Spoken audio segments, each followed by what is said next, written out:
So this is some of the numbers of of the companies that we invested into.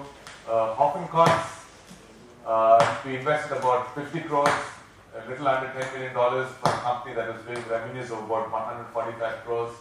Avon, all put together, including the cash we invested into the company, was about 16 crores, and Magna was about 88 crores or so. So if you look at these investments, one thing will stand out. We're conscious about getting our money back in about 3 at best 4 years.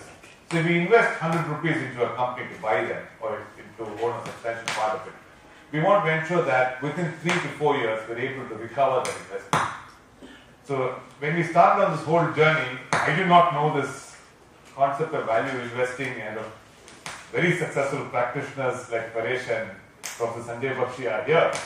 But I met with a whole bunch of them actually at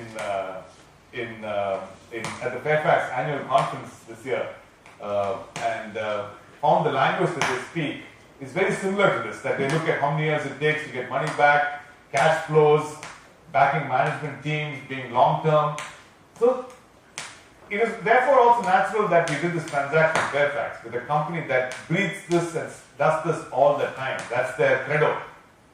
And one of the reasons why I think we ended up being partners together in this journey is because of our alignment in our thinking. And this concept, I think, is very important. So for many of you who will become investors in the future, to look at real value, not just at eyeballs or potential valuation because of certain intangible assets of the company is not perhaps something that I will go for. Other people may.